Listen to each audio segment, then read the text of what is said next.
Greetings, everyone. Let's start this event with a rendition of both stanzas of the Nigerian national anthem.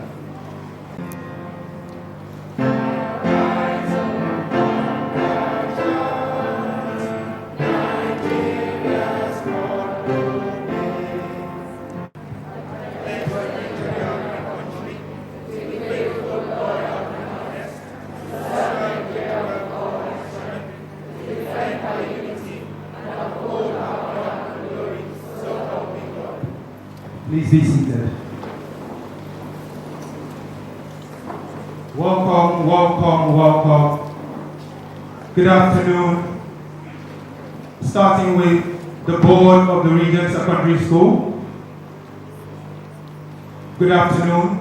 The select members of the Regent family present here today.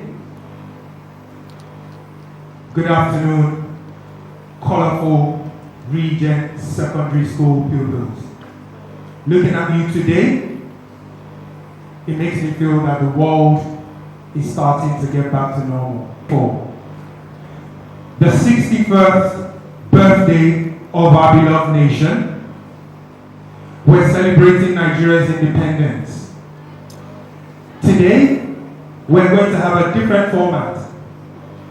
It's going to be entertainment in form of a competition where we have the 20 form groups coming up on stage one at a time and representing one of the present or past heroes of this illustrious nation.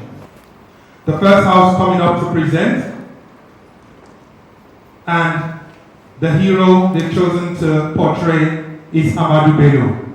Welcome, 7 Benue.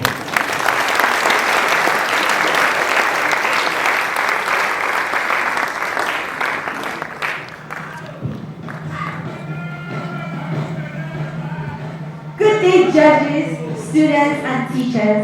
Today, Year 7 Benue is going to take you on a journey through the life of one of Nigeria's most highly respected heroes. Nigeria has witnessed countless iconic and inspirational leaders who have made us the wonderful people we are today. People who have sacrificed their freedom, their rights, and their time into making us one unified country. One of these amazing people is Sir Amadou Bello. Sir Amadou Ibrahim Bello, who was the Sultana of Sokoto, was a traditional Nigerian statesman who masterminded northern Nigeria through the independence of Nigeria in 1960 and served as the first and only premier.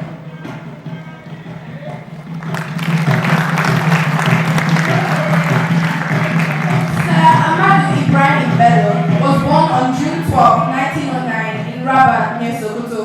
He grew up in a well-knitted family due to the fact that he was an only child. Sir Bello was a descendant of Usman Dan Fodio, a Fulani Islamic leader and the founder of the Sokoto Caliphate.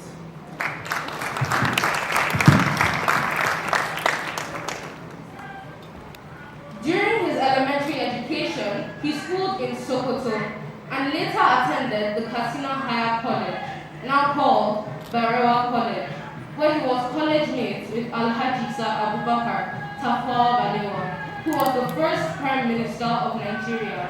He later attended a course in local government in England.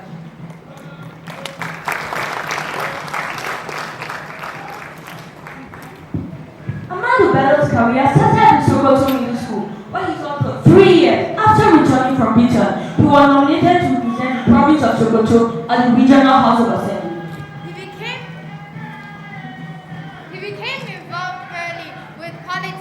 Participating actively in political events that led to Nigeria's independence in 1960.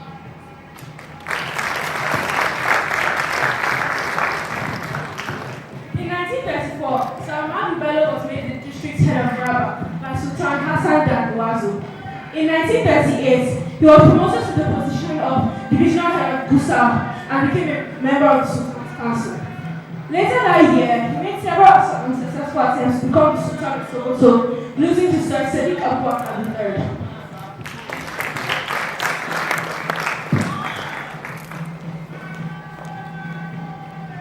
In 1954, He was appointed premier of northern Nigeria. At this time, his party controlled the vast northern region. He also was the leader of the Northern People's Congress, consisting of the House of Fulani elites.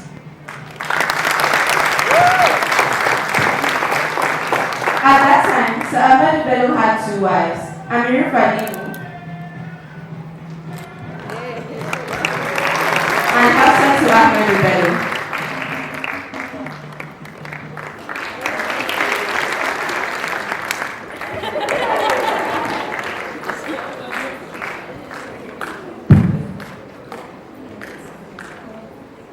On 15 January 1966, Sir Ahmadu Bello was assassinated by Major Chukwuma Nyezogu, an Igbo army officer, which toppled Nigeria's post-independence government. He was still serving as the premier of northern Nigeria at the time. Now please welcome Sir Ahmadu Ibrahim Bello.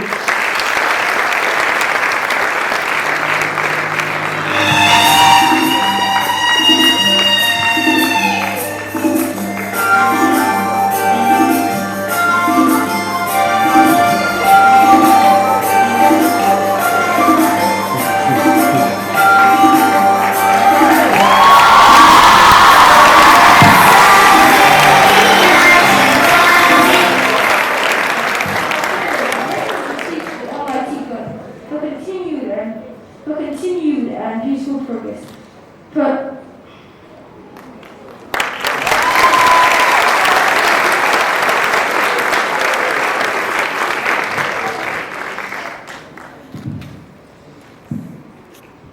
Sir Ahmadu Bello's greatest legacy was the modernization and unification of the diverse people of northern Nigeria. The university in Zaria was named after him. His portrait adorns the 200 naira banknote. Sir Ahmadu Bello was a leader loved by the people of his generation. He left an amazing legacy, laid a solid foundation, and impacted the lives of the citizens of our valued nation.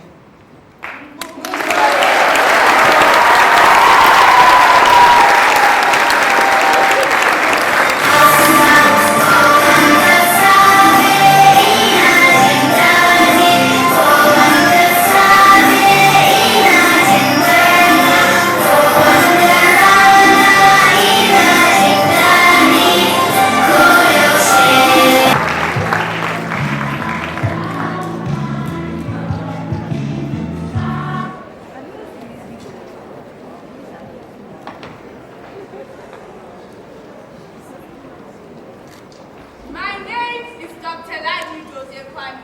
I am a Nigerian potter, born in the village of Kwani in the Wari region of northern Nigeria. I learned the art of pottery from my aunt when I was 9 years old, using the traditional coiling clay.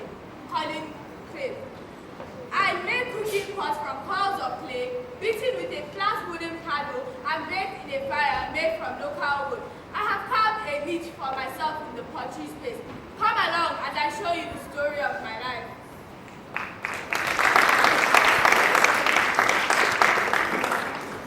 These are very beautiful works of art. I love these pots. I can't believe these are made locally without the use of machines or sophisticated equipment. Oh, please, madam. Can you explain the process involved in making these wonderful pieces? I wish I was endowed with this red talent of pottery. My dear women, it is interesting to know that our people still value made-at-home goods and are not always after the foreign products. My apprentices will explain to you the step-by-step processes of making these clay pots. First of all, you have to source for your clay to give it an appropriate character and texture. We usually use locally mixed clay with commercial clay bodies. Preparing the clay. This is the technique of mixing and rolling the clay to make it consistent and air bubble free. Rolling even clay foils. This will help you to make jars, water jugs, and cooking pots. Creating the form, we shape and scrape the inside of the pot with the shell of a snail. This makes the sides of the vessel uniform and Strong! Then you decorate it, impressing patterns including stylized scorpions, lizards, crocodiles,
state celebrations. And in 1962, she conducted a workshop in London, Chicago, Dallas, and other major cities in the U.S. Polly was awarded an MBE, Member of the Most Excellent Order of the British Empire in 1963. And in 1977, Ahmadu Bello University, Zaria, awarded Kwali an honorary doctorate degree. She proceeded to spend a session at the university teaching her pottery making techniques to the students.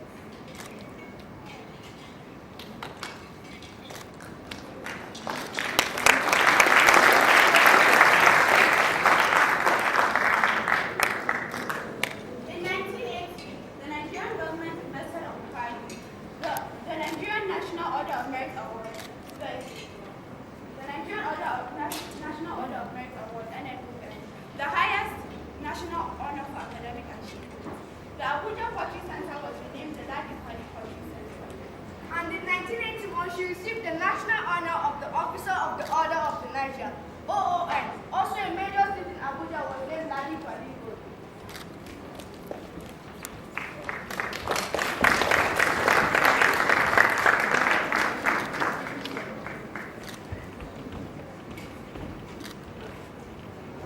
The Sheraton Hotel houses the Ladi Kwali Convention, which is one of the biggest conventions in the whole of Abuja. It consists of 10 meeting rooms and 4 ballrooms.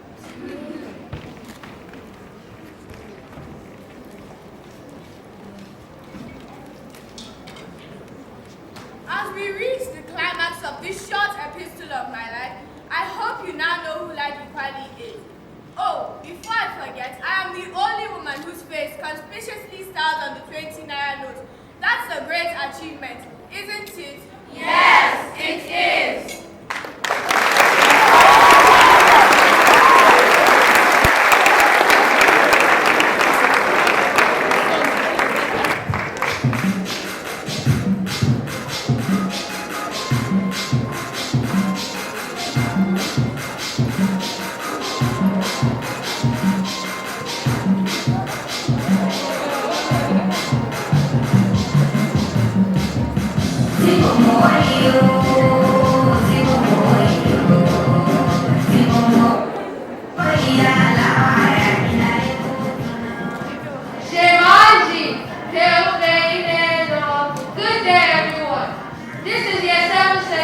Presenting Hajia Lambo Saba.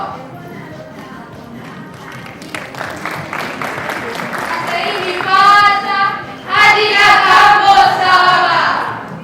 Hajia Lambo Saba is from Nubiland in Niger State. Born on the 15th of February 1933 and died on the 14th of October 2001, age 68. Married at 13, politician at 17, in prison at 20. The most jailed Nigerian female politician. The political activist was publicly flogged, had her head shaved off with a broken bottle, and was in prison 16 times.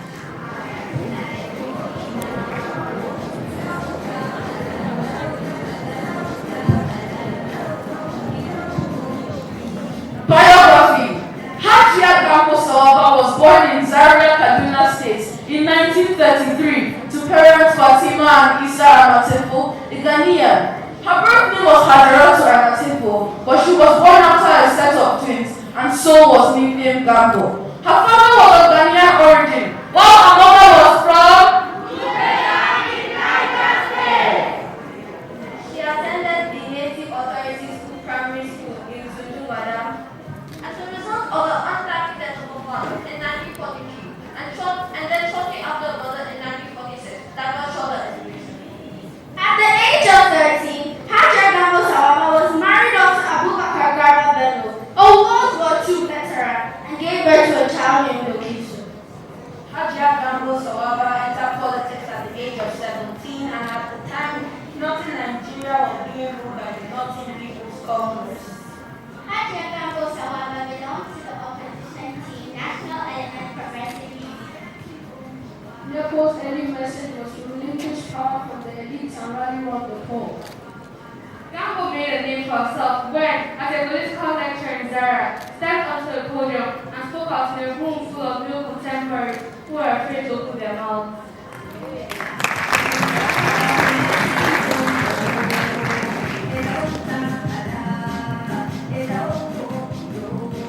She continued to raise her fame by going door to door, meeting other women who weren't allowed to participate in political activities. She campaigned against 1. Right or rape girls. 2. The use of forced labor. 3. She was also a great advocate of Western education and all. She died of natural causes on 14th October 2001, age 68. Interesting facts about High Judge Gambo Sawaba. Gambo was said to have been sent to jail 16 times in her lifetime, usually on drunken charges, and was often brutalized. In 1953, she organized an inaugural meeting of the Women's Wing of Late in Kano City. During the Second Republic, Gambo became a member of the Great Nigerian People's Party and served as deputy chairman. In the 1970s, she was involved in small-scale trading and later worked as a contractor. Through the First Republic, she continued with her political activities, sometimes suffering humiliating punishments from opposition thugs. She supported women's rights movement and was eventually elected leader of the National Women's Wing of NDU. Supporter of the Northern Elements Progressive Union during the Nigerian First Republic. Honors and award. 2012, the Federal Republic of Nigeria honored her by featuring her portraits on the veiled 5,000 naira. Also, the Gambo Sawaba General Hospital in Zaria is named after her. Asemi Pata! Adia Gambo Sawaba! Asemi Pata! Adia Gambo Sawaba! Asemi Pata! Adia Gambo Sawaba! Kubetu!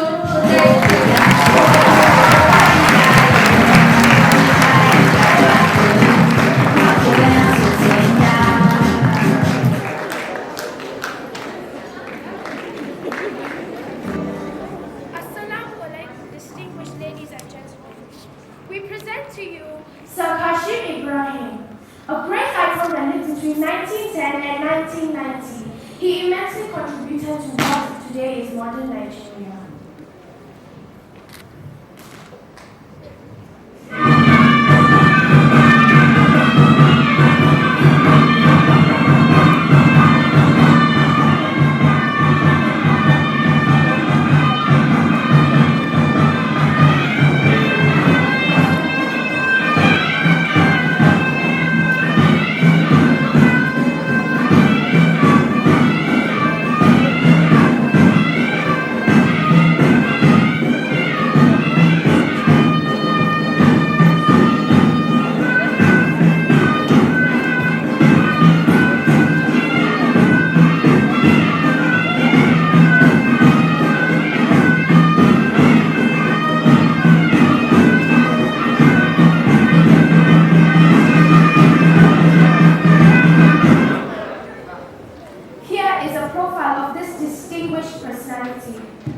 Being a man of excellence, he accomplished outstanding feats in the educational sphere, to the point of which he was appointed as as the Minister for Education in 1953. What a great man he was.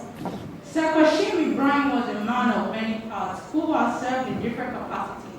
Did you know that he was appointed the CBE, which is Commander of the Order of the British Empire in 1960, and knighted the KCMG, which stands for Knight Commander of the Order of Michael and George in 1962 by Queen Elizabeth?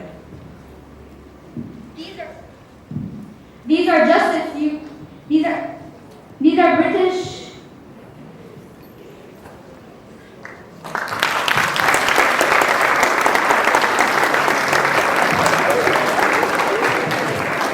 These are British honors in recognition of service.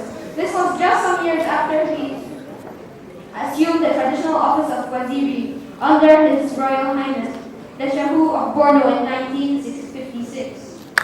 He was also Chancellor of University of Ibadan from 1966 to 1977, as well as Chancellor of Lagos University from 1977 to 1984.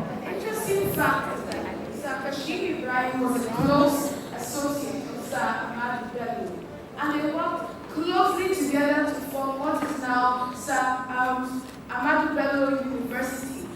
It's one of the strongest universities in the whole of Nigeria. He was among the set of leaders who took on the responsibility of building a modern northern Nigeria as the colonial shackles were dropped. Many places, institutions, and monuments were named after him.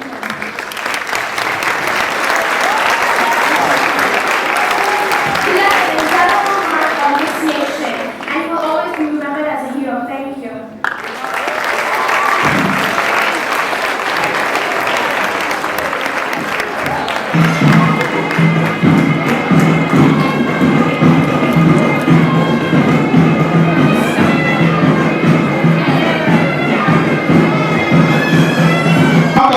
The school is not proud of us speaking our own native language.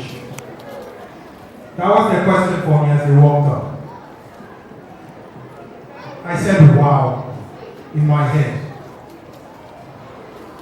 I cannot let such a question be answered without the necessary responsibility and weight which it should carry. And in order for me to actually portray myself correctly as a proud Nigerian that I am in the eyes of these two students, I said to them, contrary to what you think, we are extremely proud of you, your language, your heritage, and everything that your culture stands for. I am an extremely proud Yoruba man. I am fluent in Yoruba. And I am extremely worried that I will not be able to pass this aspect of my culture down to my two daughters. It takes a lot of work to make sure you master your mother tongue, and your parents have done a great job for majority of you. So first, I want you to know that is not our view. Our view actually is to make sure that on an international stage, your fluency in the language of instruction, which happens to be a major language in the world right now, and which you shall be future leaders, role models, and representatives of this nation. We must be proud of you, because your level of education will be determined the moment you open your mouth and utter your words. That's our aim. So I hope that answers that question. The two young ladies were satisfied with my answer, actually. So, I can't wait for you to teach me Hausa, but not while we're in school. I can't wait for you to teach me Igbo, but not while we're in school. And all the other major languages we have in the nation. So well done. Proud of you, proud of your parents and the jobs you've done in terms of language. Give yourselves a round of applause.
this great distinguished personality of ours, likewise our audience.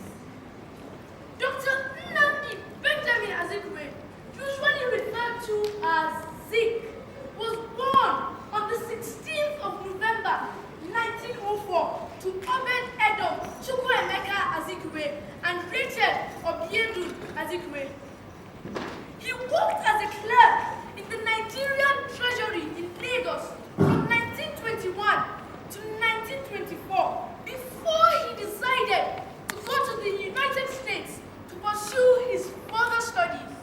In 1925, he went to the United States and attended Howard University for a while before attending the Lincoln University, Pennsylvania. He graduated with a master's degree in social science, and he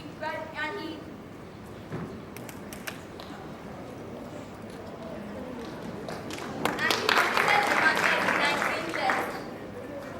He obtained a second master's degree in anthropology and political science from the University of Pennsylvania in 1933, after which he worked as an instructor at the Lincoln before returning to Africa. Now we are going to present to you some Igbo dancers to display the cultural heritage of Igbo land.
We want you to sit back, relax, and enjoy everything we have in store. Thank you.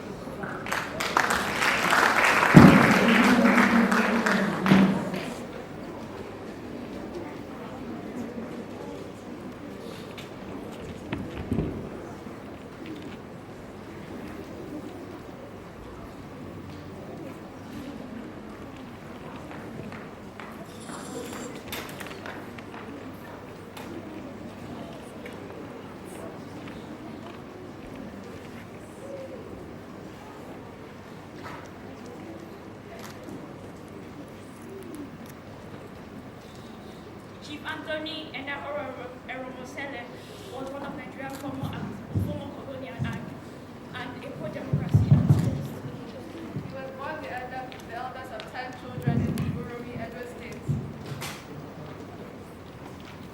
He was born on the 22nd of July, 1923, to a family of Bishop parents, Anastasius Enahoro and Fidelia Ninifuku. He died on the 15th of December, 2010. Enahoro had a long and distinguished career in the press, politics, civil service, and the pro-democracy movement.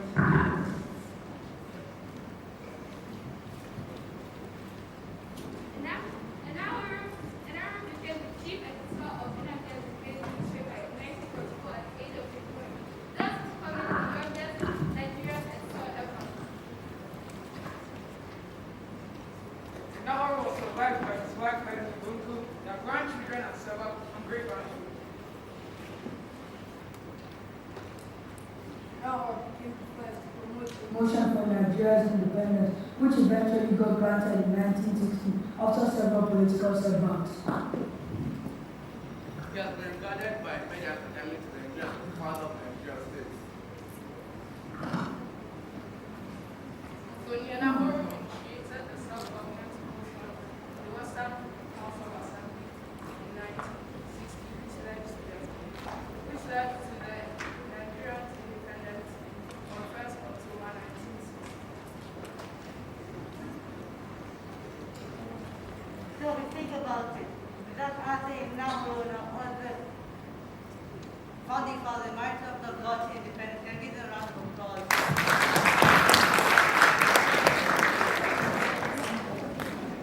Did you know?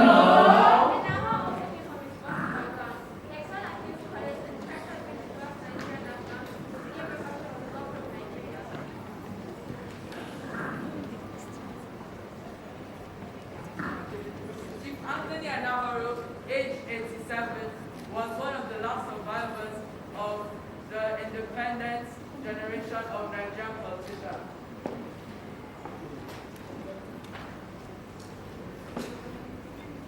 I hope you've learned a thing or two about my hero and everybody's hero, Chief Anthony Enahoro. Hooray!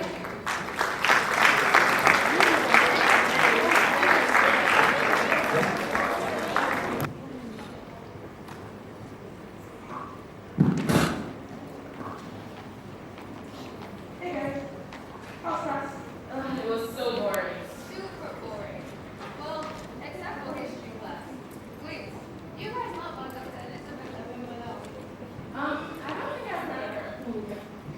Well, my teacher told stories about it during class. It was super interesting. Ooh, well, what's in here? Hey guys, look, can you just tell me a story? Everyone, come on.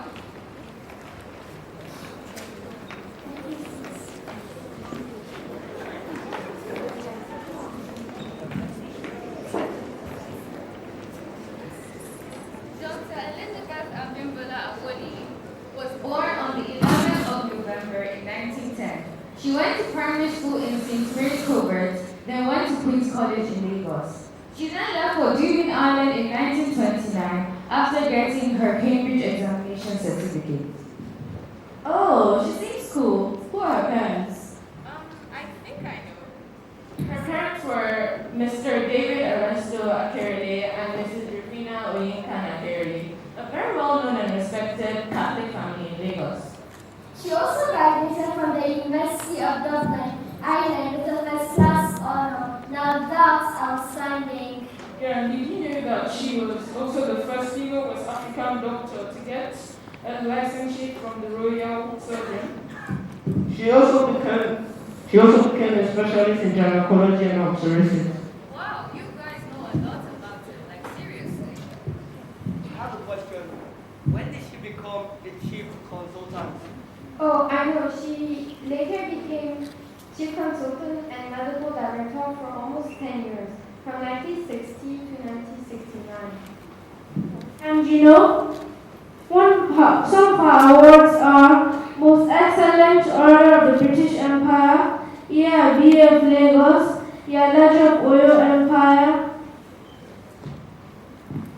Oh, yeah. Minerva returned to life by herself to Luigi Awolo was educated in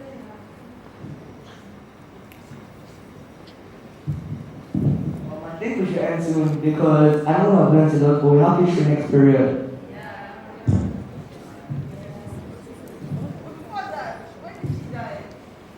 Oh, she died 14 September 1971. Oh, that was amazing. Now I can write my whole story about her. Okay, I think that's enough, or we'll be late for class.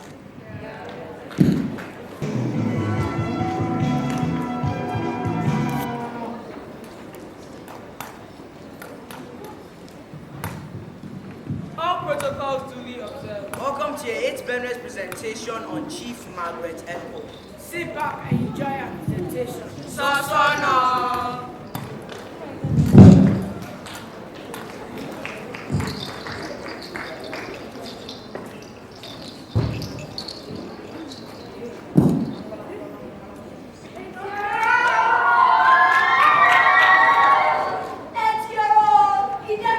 She's fine.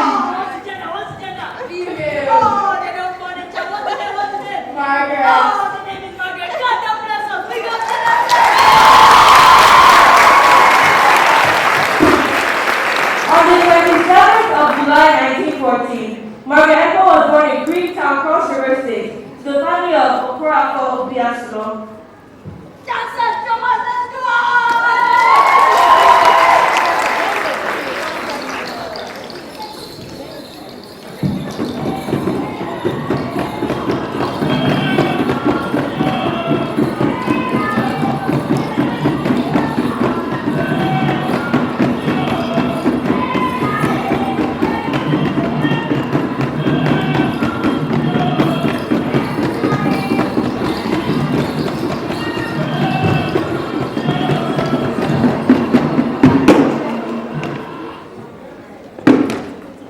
Chief Margaret Ekpo was a Nigerian women's rights activist and a social mobilizer. She was a political female activist in the country's first republic. She was also the traditional Nigerian women activist. She joined the National Council of Nigeria and the Cameroon (NCNC) as a platform to represent marginalized women. In 1950, she also joined Fumilayo Ramson Kuti to protest the killings at the Enugu coal mine. The victims were leaders protesting colonial practices taking place at the mine. In 1953, Ekpo was nominated by the NCNC, and in 1954, Ekpo established the Alva Township Women Association. As leader of the New Market Group, Ekpo was able to gather a large trust from a large amount of women in the township. She was then able to turn it into a political pressure group. By 1955, women in Aba had outnumbered women in men voters in city ward election. She won a seat to the Eastern Regional House of Assembly in 1961, a position that allowed her to fight for issues women face. In the year 2001, Calabar Airport was renamed Margaret Ekpo International Airport. I am Margaret Ekpo and I stand for women's rights.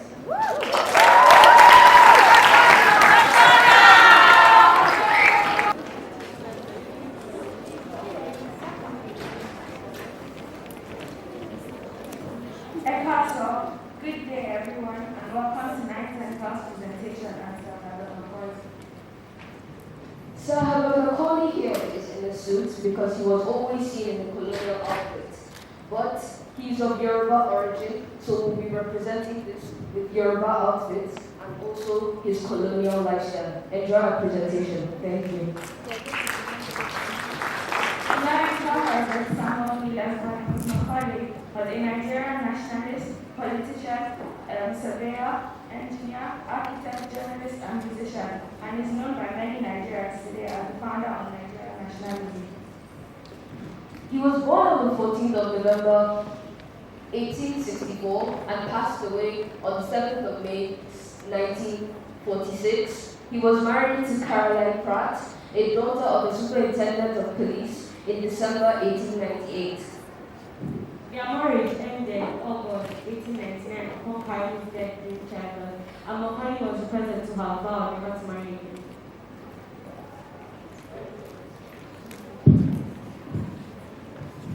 Sir Herbert accomplished many feats in his lifetime. One was his fight against injustice at the battle of the market. He grew up at the West of Edinburgh, who later became the leader of the Lagos Market Women's Association, one of the most influential women's organizations in colonial Nigeria. So Herbert helped lay the foundation of modern Nigeria and He contributed majorly to the public conceptions of the modern nation and its obligation to the public.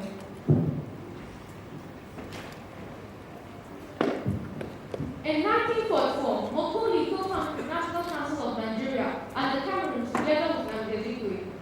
It was not a political party. It was a national organization designed to advocate for independent Nigeria.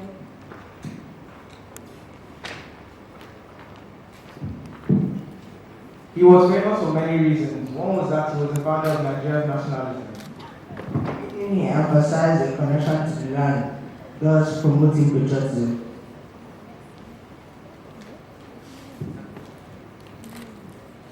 During the 1920s, a period in Nigerian history associated with the beginning of political agitation for some folk, Robert Macaulay was seen as a leading figure for the first generation of Nigerian nationalists. He created the Nigerian National Democratic Party, which was the first political party in Nigeria in 1923. Also, the NNPP sought self-government for Lagos in Nigeria, the introduction of higher education in Nigeria, and compulsory education towards primary schools and non-discrimination to development of economic enterprise.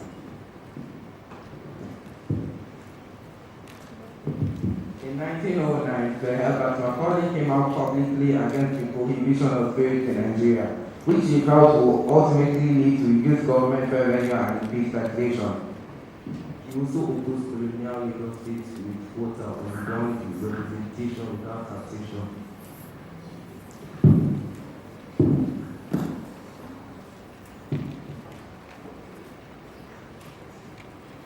One thing you might not have known about Sir Herbert Macaulay was that though from the devout family of Anglican, Macaulay embraced an indigenous African religious tradition, those superstitions endowed in the practice of magic. Another interesting part was that his great-granddaughter was Dr. Stella Abiyo Elalibo, who saved Nigeria from the outbreak of Ebola in 2014.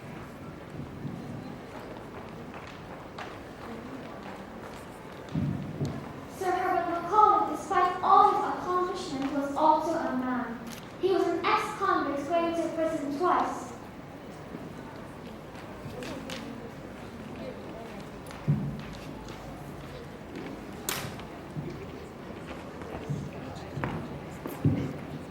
First for misappropriation of funds, and then for writing an article involving the publishment of a rumor.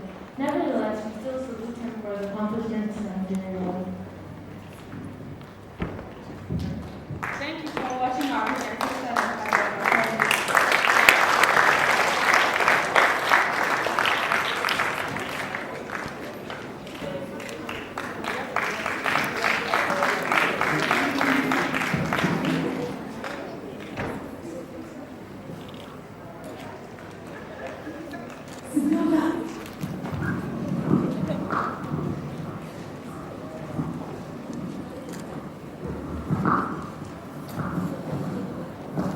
Alhaji Engineer Abdulrazak, Senior Advocate of Nigeria, Life Bencher, Officer of the Federal Republic, and Educationist, Grand Officer de l'Ordre National Côte d'Ivoire, as the people from the Southeast will say, a man of timber and caliber.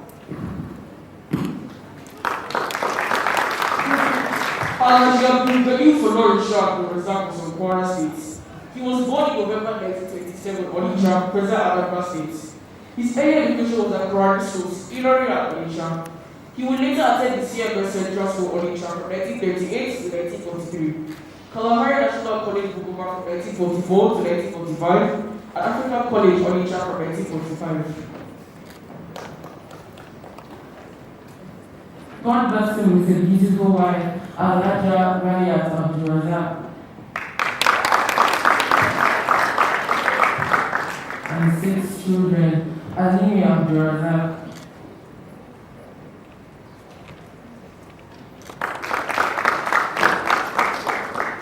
Senator Hira Gwadabi,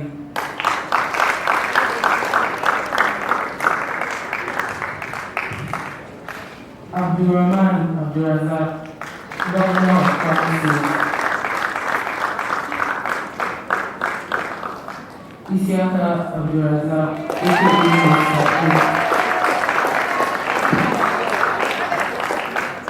and Abdurrauf Abdulrazak.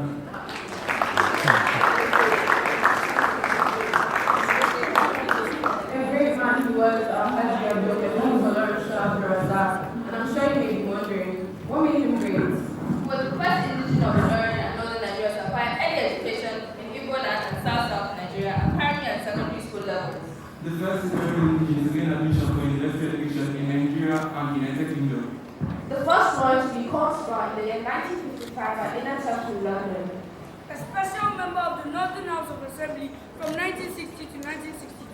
The first Ilori indigenous to be appointed the Nigerian ambassador of Ivory Coast from 1952 to 1954.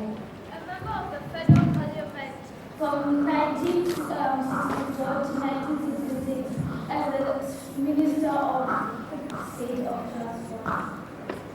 Paris State Commissioner of Finance, Health and Social Welfare from 1967 to 1972. A member of the 1957 London Constitutional Conference. The 1987 chairman of the Nigerian Council of Human Rights, the founder of Ilori College, now called Government High School, Adeta. He was a great man and made a great impact on this country. According to S. Ademola Ajayi, his close circles and relations called him Baba, as if to underscore his iconic first name. Baba is pronounced with some kind of fondness, that which is reserved for outstanding men. Man so amiable and rare and yet so unique. This man was and still is an inspiration to many. He was a man whose head was adorned with many caps, which include lawyer, politician, legislator, minister, educationist, hero, and holder of many traditional titles. Permit me to say this again, a man of timber and caliber. Thank you.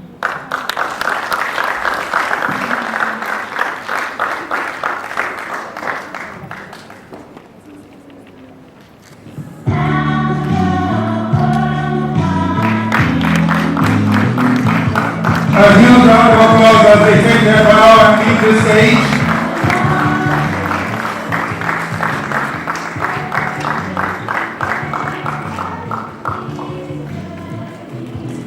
Once again, final members leaving the stage of 9 Volta, representing the life of Abdul Ghani Abdulrazak.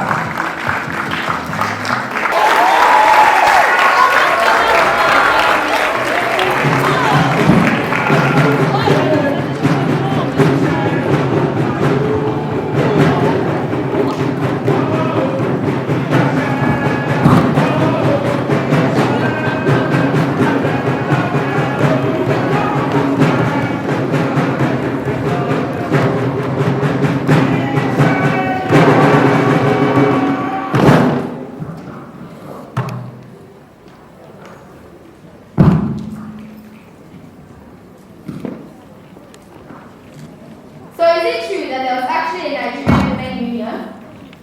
Very possible. In 1946, the union was founded by Funmilayo Ransome-Kuti, who became the first president of the NWU at a membership of over 20,000 women, both literate and illiterate. Let me take you back to the days of Funmilayo Ransome-Kuti. Everyone put your hands together for the mother of Africa, the lioness of Lisabi, the president and founder of Nigeria's Women Union, Yobi Okuta Women Union's founder, an educator and one great women's activist, Funmilayo Ransome-Kuti.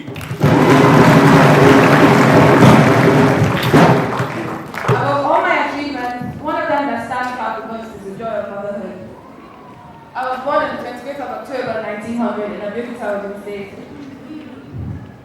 I was a Nigerian political campaigner, women's rights activist, and a philanthropist. I was also the first Muslim to attend the Abeokuta Grammar School.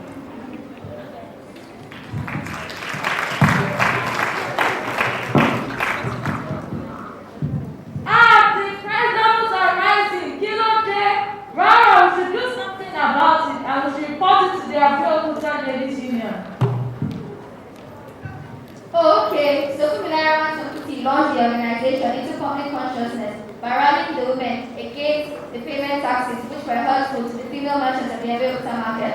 Absolutely correct. It was for the Abeokuta Ladies Club. She was committed to defending the political, social, and economic rights of women. This later became one of the most iconic movements of the 20th century.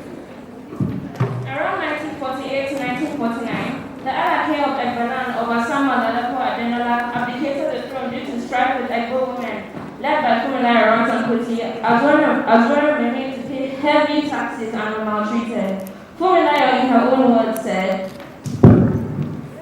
Alake, for a long time you used your manhood as a mark of authority to play the role of the husband. But today, we take that role from you and use our womanhood in place of husband.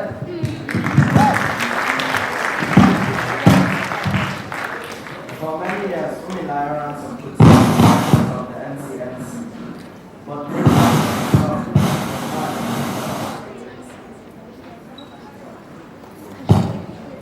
In her old age, her activism was overshadowed by that of her three sons, Fela, Mary, and Beko. Fela being the most active by being efficient opposition to military juntas in our country. In 1978, Fumilara was chair of the second floor building when her son, Fela's community, a communion at Calabasas Republic, was owned by 1,000 armed military personnel. He fell into a coma in that same year and died on April 13, 1978, due to her injury. She is a national hero today and is recognized as a Nigerian politician, a Nigerian activist, and a frontline advocate for the women's rights in Nigeria. she was also the first Nigerian woman to drive a car in Nigeria. His Fumilara Wantokuti has had a great lasting impact on the country and should never forget that of her. Thank you for watching Nigeria's presentation and from all of us in Nigeria.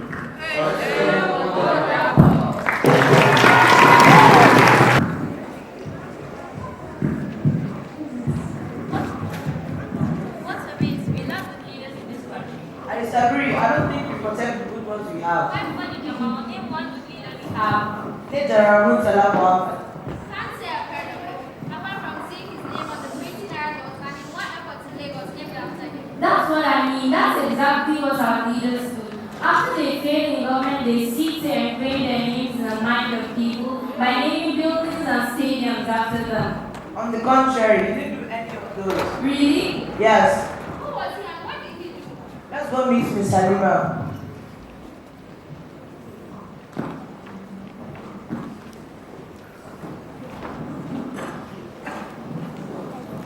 Hello, ma'am. My friends and I want to learn a bit about the General Murtala Muhammad. Okay, sit down and tell you a bit about it.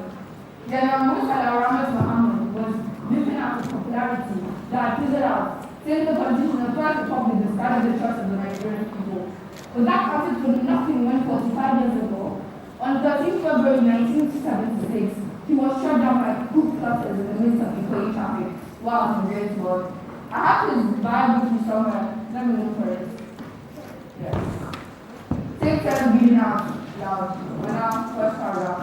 Born on 9th November 1938 in Kano, one of his parents' 11 children, Murtala joined the army at the age of 19. Within 10 years, on the strength of his work ethic and numerous degrees and training programs, he was made colonel, barely 30 at the time. During this time, Murtala played a role in unseating Abiy-Ironsi from power, after the latter took the seat in January 1966. Here are the next paragraph. On the 29th of July 1925, General Kubu Gowon was overthrown while attending the 12th summit of the Organization of African Unity in Kampala, Uganda. within the short span of 201 days, General Murtala was able to restore a love for the nation, a clear sense of patriotism that had been lost when Nigeria's first civilian leaders first began to show that having the key to the vault means that money will be paid to vanish and then show up in unexpected places, in expensive cars and fat bank accounts. Then the next paragraph. On February 13, 1976, General Murtala Muhammad was on his way to work in Golden Guard.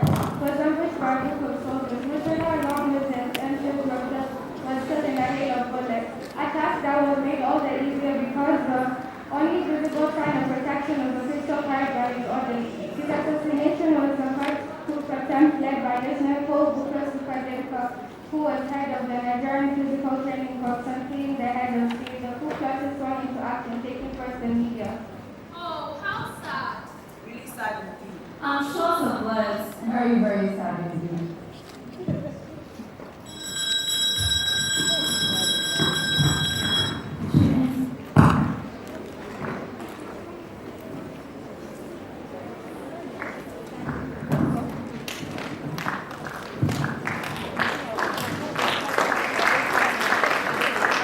No, Dad, it's just that I learned to be accommodate General Murtala Muhammad today. He was such a good leader.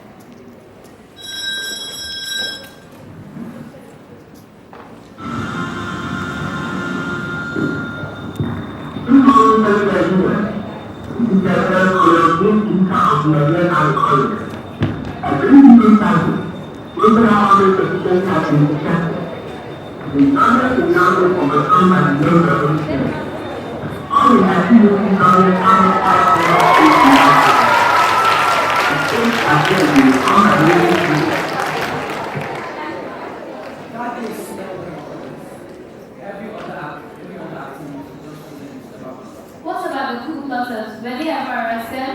Yes, eventually, after our home, and several others were arrested in prison and finally executed. What about his family? Oh, well, Murtala was married to his only wife, Ajoria, and they had 6 kids together. Aisha, secretary nowadays, Fatima, Abani Transmiswa, Zuleha, and Mumbai. Oh, glad to hear that. I'm also glad to see all the details. Thanks, Dad.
Good afternoon, parents, teachers, and students.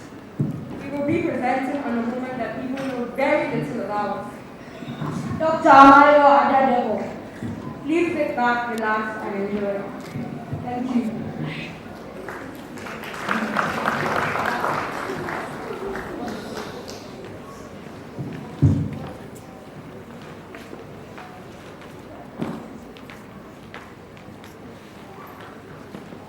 Dr. Amayo Stella Adedebo was born on the 7th of October 1958. She was a Nigerian physician.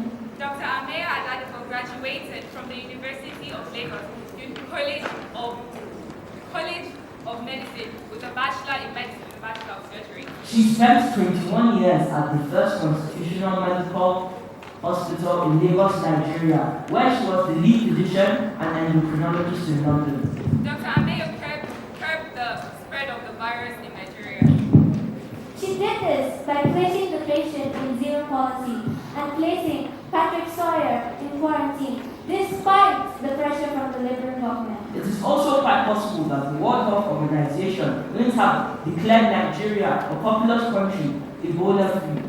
She played a key role in curbing the spread of Ebola, and she saved millions of lives. It was confirmed on the 4th of August 2014 that she had tested positive for the Ebola virus. Unfortunately, she passed away on the 19th of August 2014. Her father and her grandfather, Herbert Macaulay Samo and Babatunde Kwaku Adedebo, were both distinguished scientists, and Herbert Macaulay was one of the founders of modern-day Nigeria. Her father, Babatunde Kwaku Adedebo, was a former physician and the vice chancellor in the University of Lagos. She was also the grandniece of the first Nigerian president, Nnamdi Azikiwe. Her grandfather of the Adedebo family from the Water region of Ghana, which was very connected to those who lived in Lagos. Frankly, she was half Ghanaian. Half Igbo.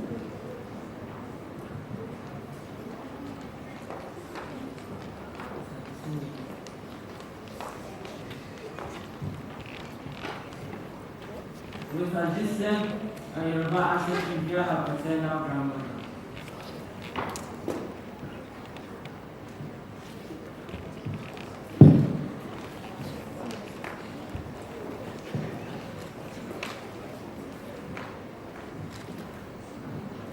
She is deemed a national hero because she helped stop the spread of one of the world's most deadliest viruses with her strong will.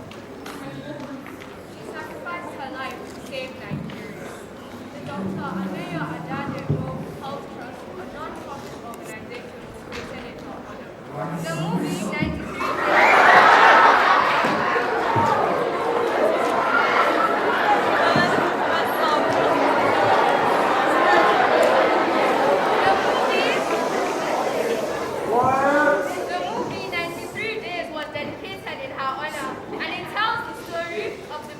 Patrick Sawyer and how she helped him. So we encourage everyone to take a leaf from her book, and when faced with true decisions, always choose the right thing. And we will always remember what this courageous woman did for our country. A person, everybody. Who? Obafemi Awolowo was a Yoruba man from Ogun State who was born in March 6, 1909. He contributed to Nigeria's independence. Obafemi Awolowo lived 78 years and died on 9th May 1987. Of our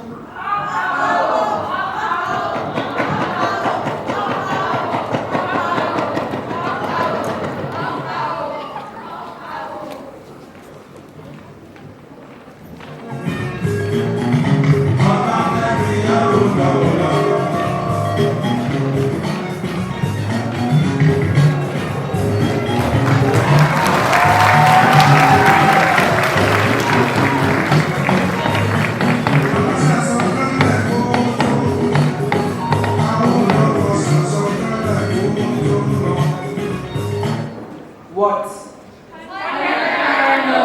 Obafemi Awolowo was a federalist and a statesman. He created the Egbe Omo Oduduwa to promote unity between the Yoruba people. He also created the Action Group, which is a political party that specialized in progressive policies such as free health and education for children. He was also responsible for the building of the first skyscraper in tropical Africa known as the Cocoa House, and because of his hard work and efforts, he was congratulated and honored with GCFR, which is Grand Commander of the Federal Republic of the Nigeria. Where? Ogun State! Ogun State is located in southwestern Nigeria. Obafemi Awolowo was the first premier of Ogun State. Ogun State is known for its ofada rice,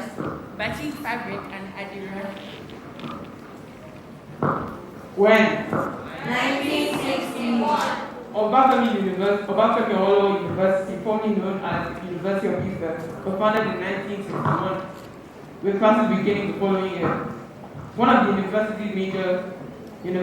Nigeria's major universities located north of the town. It operates a teaching hospital and has a major library. How? He was the architect of most of Nigeria's social legislation. From 1952 to 1959, he served as Nigeria's first president of business.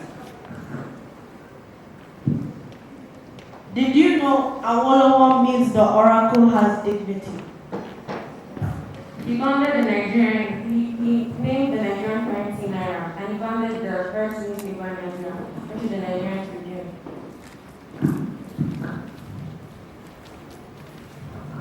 An important figure in Nigerian history. Awolowo's ideals and accomplishments still influence Nigerian policies today.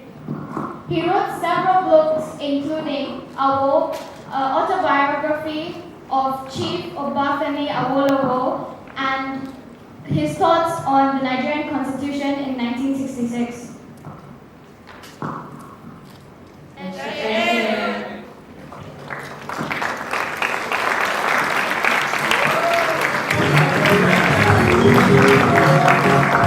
Well done, Ted Benway. He was an educationist, A leader, an activist, the one and only Prime Minister of the Federal Republic of Nigeria, Sir Abubakar Tafawa Balewa.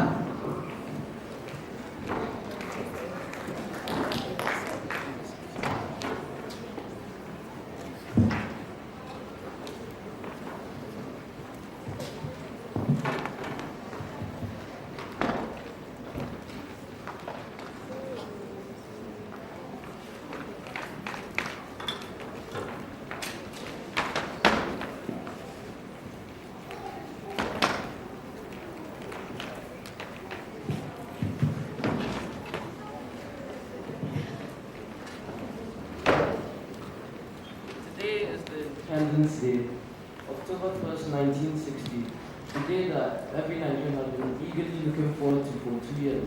At last, our great day has arrived, and I am glad to pronounce Nigeria an independent, sovereign nation.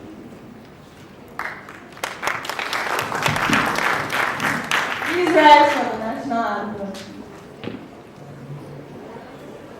Mr. Albert Condor raises the flag of the new nation.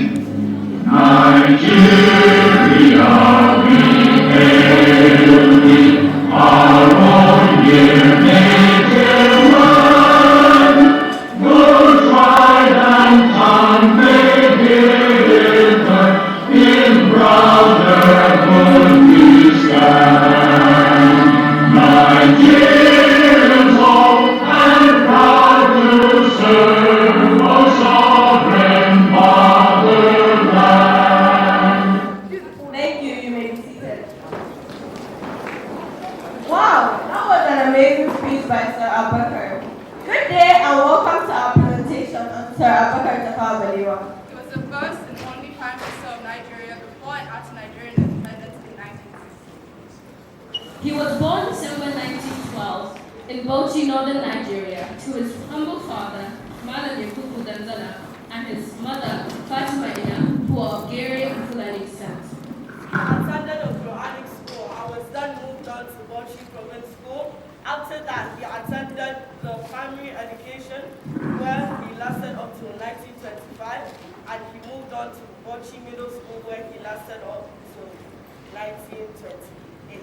He then received his teaching certificate from the Katsina Teaching College. After that, he became a teacher in the middle school in Bauchi. In the following years, he rose up in the ranks and eventually became a grade 1 teacher. After that, he was admitted into the London University Institute of Education. After receiving his diploma in 1946, Tafawa Balewa returned to Bauchi Middle School to serve as a headmaster and then later went into politics. Sir Abubakar founded the Northern People's Congress along with his very good friend Alhaji Ahmadu Bello to represent the Muslim majority in northern Nigeria. Balewa was then elected to the Northern House of Assembly in 1946, where he gave his famous and impassioned speech. When Nigeria was granted self-governance in 1957, he became the first and last Prime Minister of this great nation in January 1916. He was then knighted by Queen Elizabeth II of the United Kingdom. In the military coup of January 1966, Tafawa Balewa was brutally murdered and overthrown from his position, along with many other leaders, including his old friend, Sir Ahmadu Bello. His body was discovered in a roadside near Lagos 6 days after he was killed. This caused violent riots throughout northern Nigeria. It was such a tragedy. Over the years, he married 4 wives who were born in 1950. Now we would like to display the fashion of the people of Bauchi State.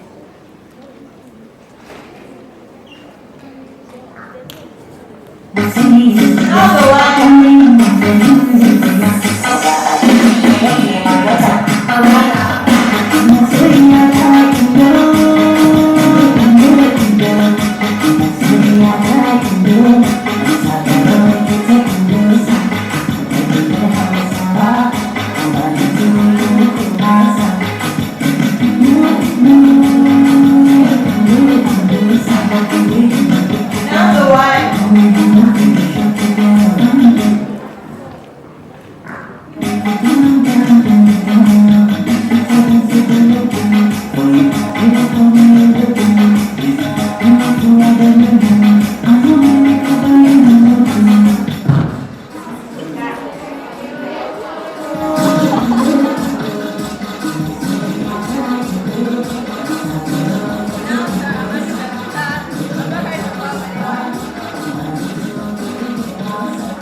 Thank you. I hope you enjoyed our presentation.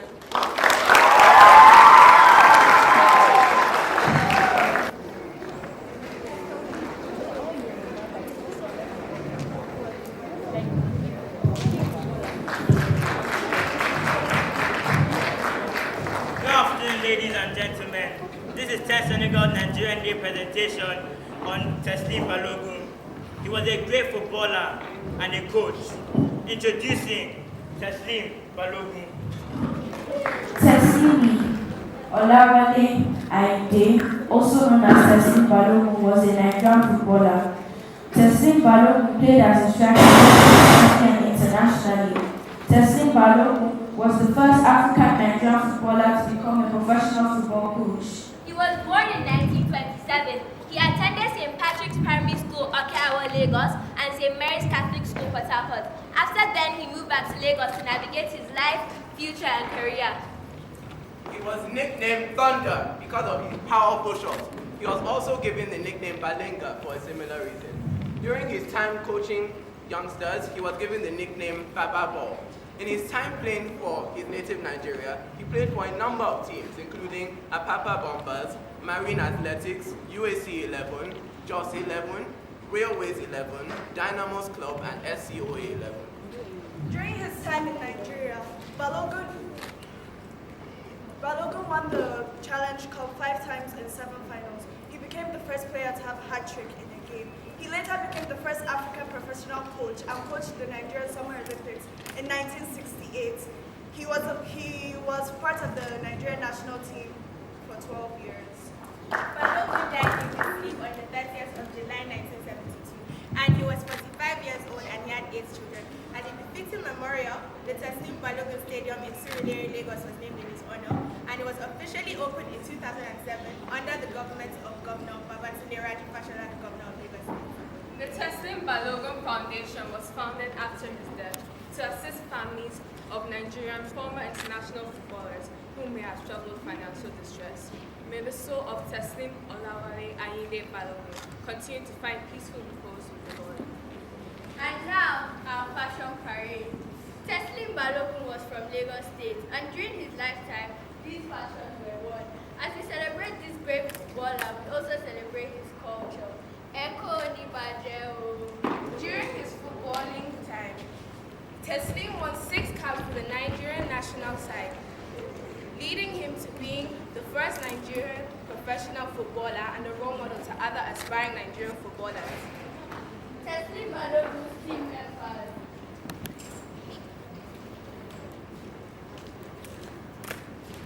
His team members were known for playing football barefooted. During an Athenian League 11, the English refused to play against them if they did not wear boots. So because of this, they ended up losing 8-0.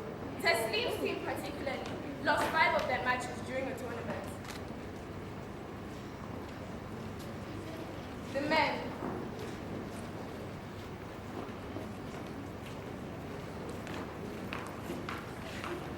These fashions were worn in the 70s by the men.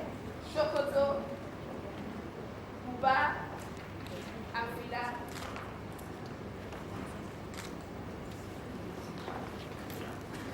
Finally, these are the fashions that were worn by the women in the 70s.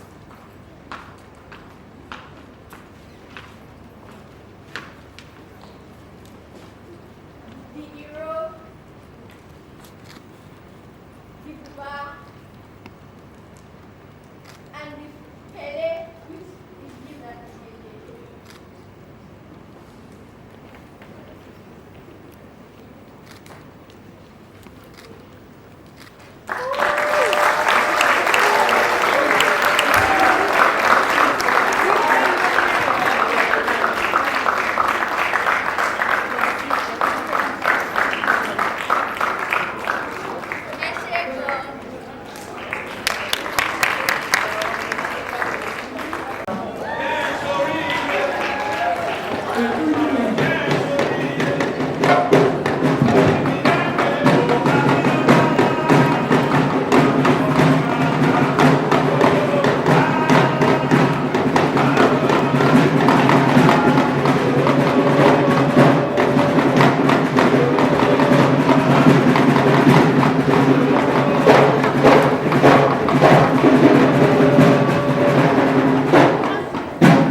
Abiola's support in the June 1993 election cut across geopolitical divisions and religious divisions among a lot of other politicians to achieve such a spread during this time. MK Abiola is a national hero who brought unity to the country by bringing people of different tribes together with people from different ethnic groups voting for him.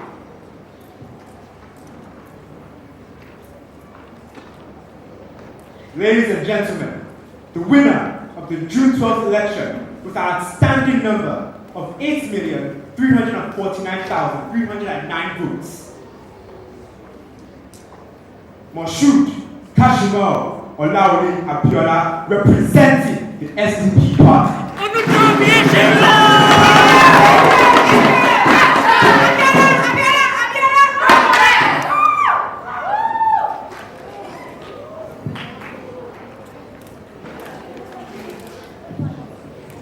No, this cannot be possible.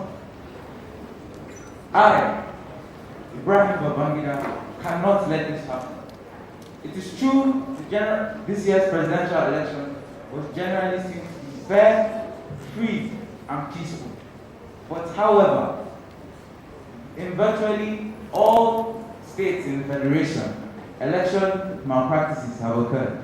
Therefore, it is only wise to cancel this year's election.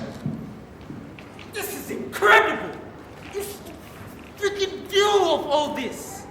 I have done my best in everything I have done for this country.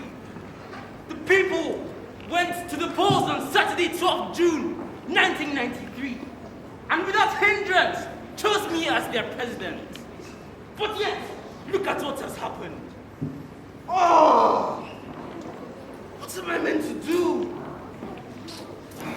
June 12th elections were cancelled by Ibrahim Babangida due to the reasons he just highlighted, which led to a lot of chaos and rebellion against the government. The federal military government is guilty of bad faith, pure and simple.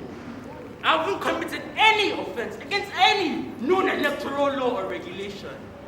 Yet, they voted me as president rightfully and fairly. Didn't they? They did.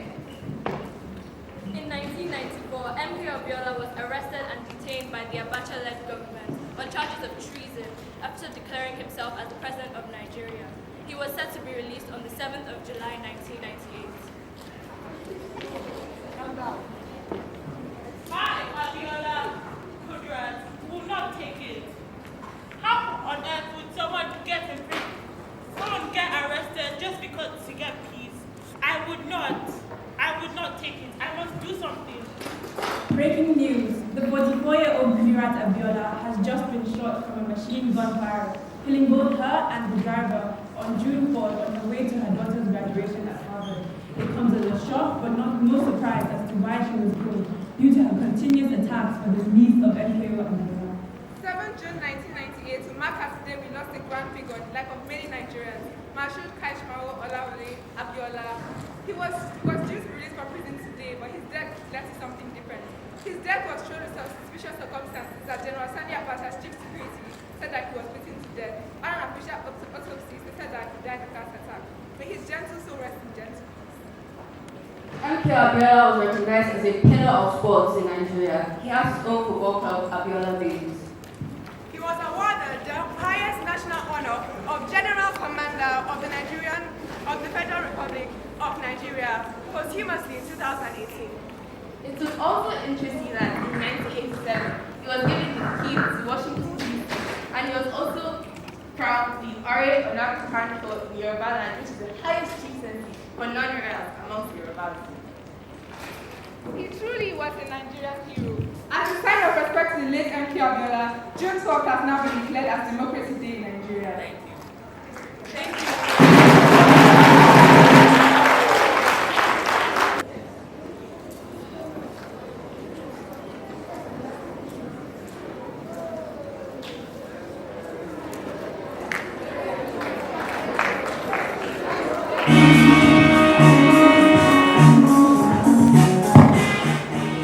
I am Olufala Olusegun Olotutu Wansonpoti. I am Olufala Olusegun Olotutu Wansonpoti. I attended Abeokuta Grammar School and then proceeded to London to study medicine. But I chose to study music at Trinity College, and this is where my passion for music ignited. Music is the weapon. Music is the weapon of the future.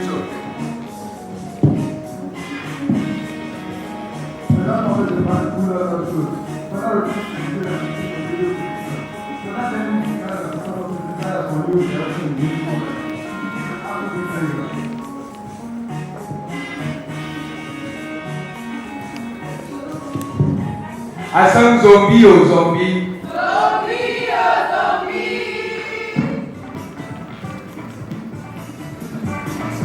Zombie, oh Zombie. Zombie, oh zombie. Zombie, oh zombie. Zombie, oh zombie. Zombie, oh zombie.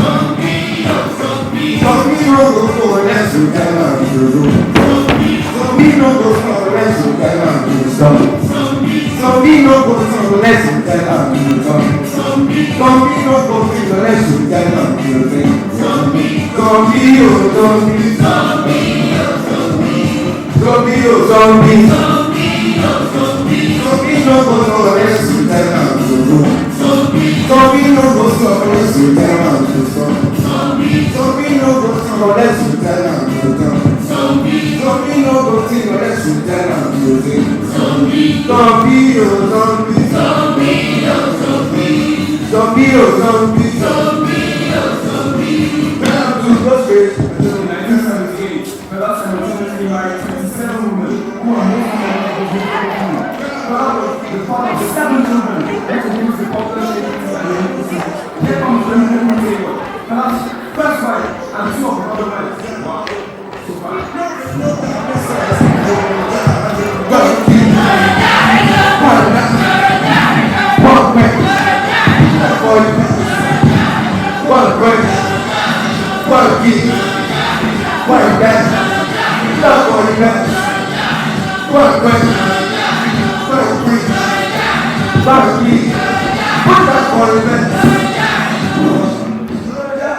was highly involved in politics from 1970 to the death.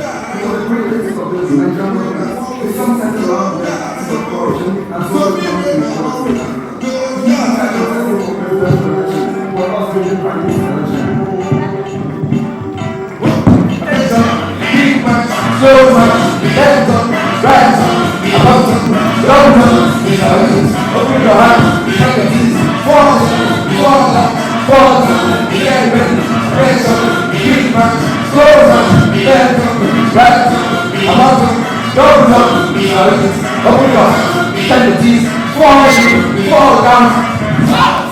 He was set to have died on the 2nd of August out of complications related to AIDS, even though he had never visited family in marriage. He had been there, but I still remember and celebrated through the Celebration Festival, held every year.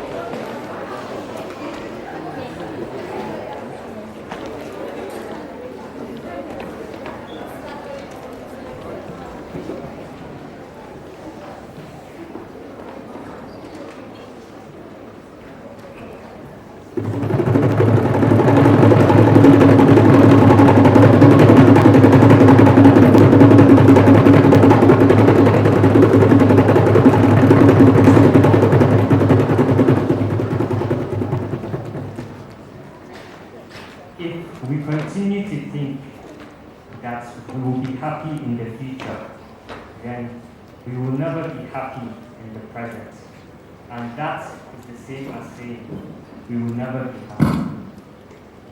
If we think that we will be happy when we get that better job or retire, then we are putting off the happiness that there is in today.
Was from a Fulata Borno family of Manzara, who was an Islamic scholar. In 1946, he was offered one of the 7 main scholarships from London's Institute of Education. When he came from England, Aminu Kano formed the Northern Teachers Association in March 1948. In order to avoid trouble with the authorities because of his anti-colonial opinions and reformist ideas, he decided to include conservatives such as Shatima Ajiram and Tafawa Balewa. Kano attacked the government for misusing taxes and exploiting Nigeria for Britain's benefit. His opposition led to the government to try and silence him. This was the cause of sending him to England on a scholarship. The colonial government also attempted to bribe him with many different posts, including the editorship of a newspaper and a job as a financial secretary for the government, but Kano merely saw these as married to Hajia Shatu and had one daughter, very young.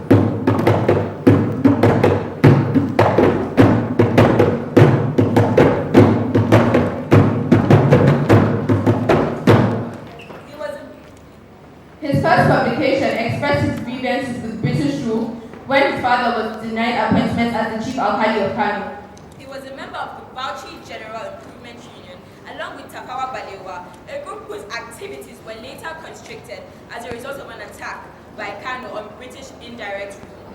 In 1949, he was sent to the Teacher Training Center in Sokoto to be his headmaster. When the British discovered he had expanded his anti-colonial allegations, they offered to send him to the University of Oxford as a lecturer in Hausa, a post which he quickly turned down. Aminu Kano was forced to give up teaching in November 1950 as a result of the pressure on him from the British government, after which he moved to Sokoto. Kano was found dead on the early morning of Sunday, April 17, 1983, by his senior wife, Shatu, after suffering from a stroke as a result of a bout of cerebral malaria. He was buried according to custom on the same day in his house. The man of Aminu Kano International Airport, Aminu Kano Teaching Hospital, both in Kano State, were named after him. Don't forget the Aminu Kano Crescent here in Abuja, which is very popular. It is also named after him. As evidence of his long-lasting impact on Nigeria, long live his legacy.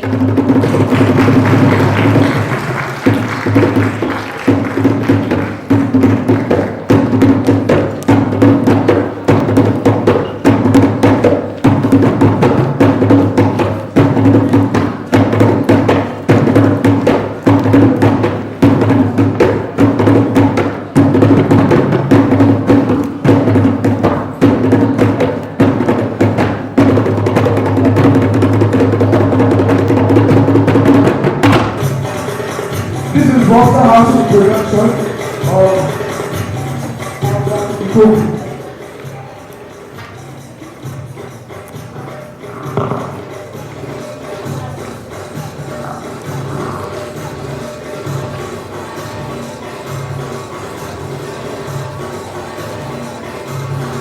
The tattered housewife, Mama Ifoma, comes out with her children, Ifoma and Florence.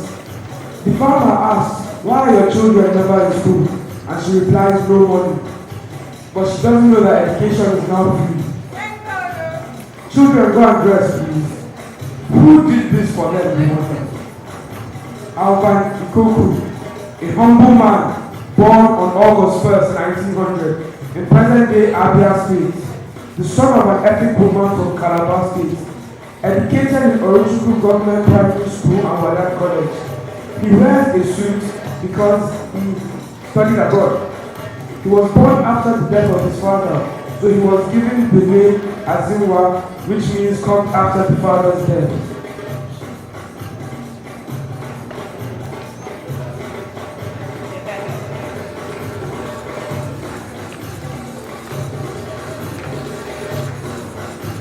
Two years after getting his first job, he quickly rose to be a senior tutor at St. Paul's Teachers Training College. While teaching in Accra, he earned his University of London degree in philosophy. He was eventually nominated to join the House of Assembly and was assigned to the Ministry of Education. He got interested in the Nigerian Union of Teachers, aka NUT, and he became instrumental in the huge acceptance of NUT's proposal, even though he encountered much resistance, but he succeeded. After that, he called for the Bill of Rights to make public school education free for children.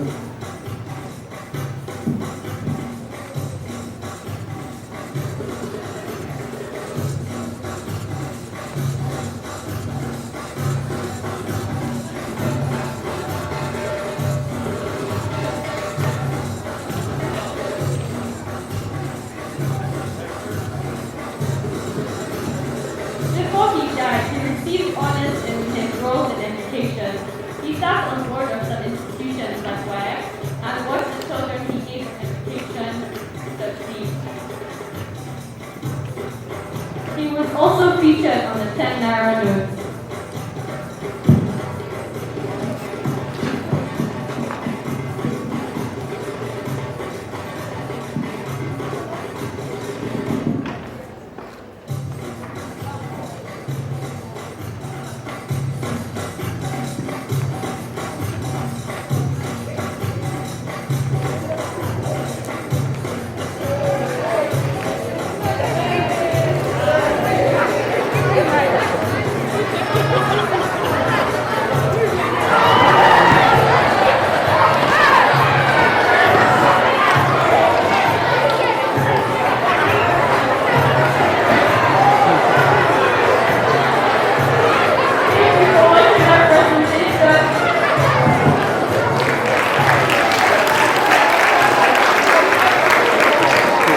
all the international members of staff and students who have come and embraced today the culture of the country in which they meet themselves on their educational journey.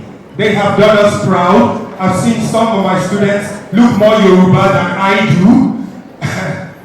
Well done, Mr. Anga Yedav. A round of applause for all international people for embracing today. So I promised you,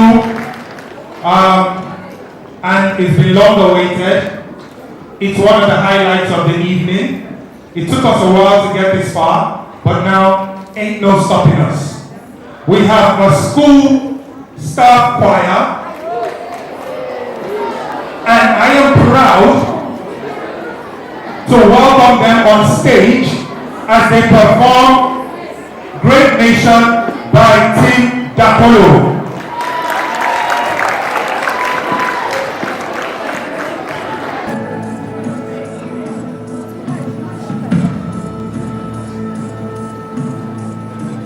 Here we stand as a people with one song, with one voice. We're a nation.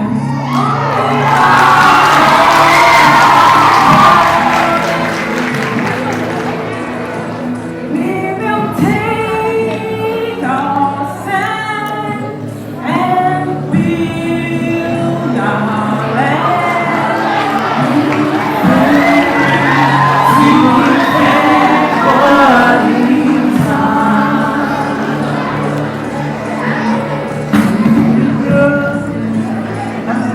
People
Oh wow. Spellbinding performance. I cannot express the variety of emotions coursing through my veins as they sang. Excellence in everything we do. I want to introduce the new phrase. Everybody say after me, only in Regent. A round of applause for the staff choir.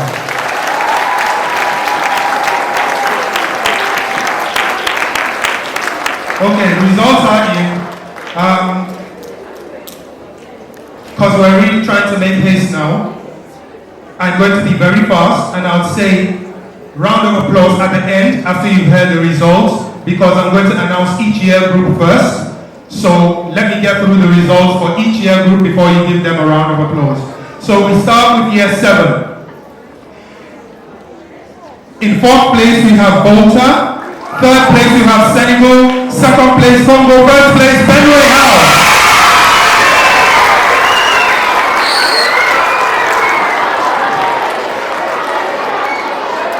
Moving on to year 8. Well done, Benue, settle down. Year 8. 4th place Congo, 3rd place Senegal, 2nd place Volta, 1st place Benue.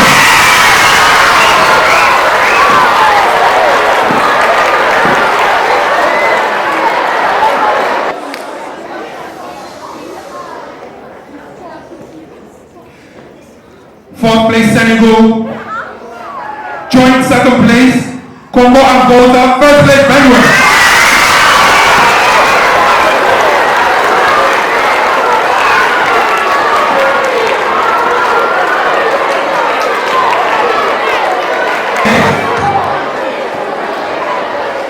Are you thinking what I'm thinking? Now moving on to key stage 4. Year 10. 4th place Volta, 3rd place Congo, 2nd place Benue, 1st place Senegal.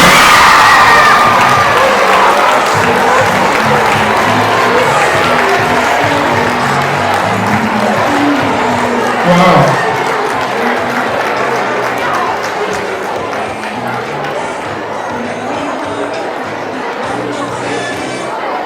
Okay.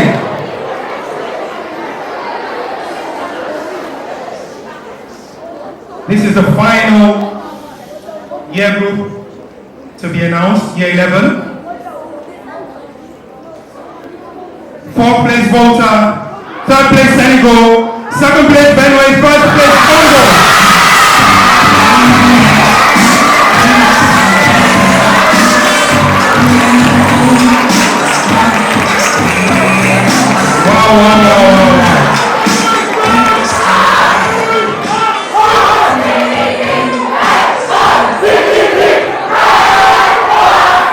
Well done. We're not quite at the end yet. This is a house competition, and we'll give you the overall winner, and there's a trophy to be presented at some time in the future. But for now, I can take this slowly, and we can give the necessary applause. With 582 points in point 5 as a total score, 4th place, a round of applause for Volta House.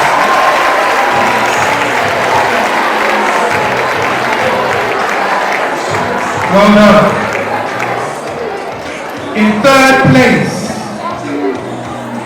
with a total score of 594.5 points, Senegal House.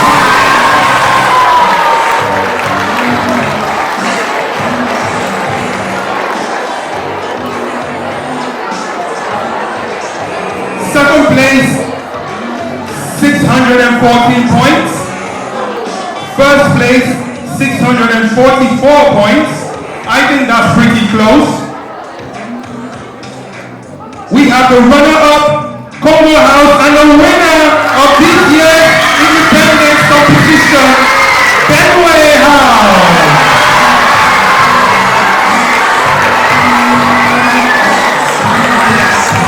And otherwise presenting the trophy today, but incorrected, can the house captain come up? And back from maternity leave, let's congratulate the winning house, represented by House Leader Mr. Connie, Benway House!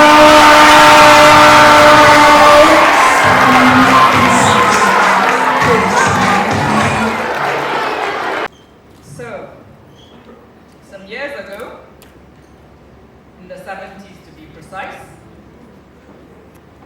my brother came home from secondary school and he said, a very funny thing happened today.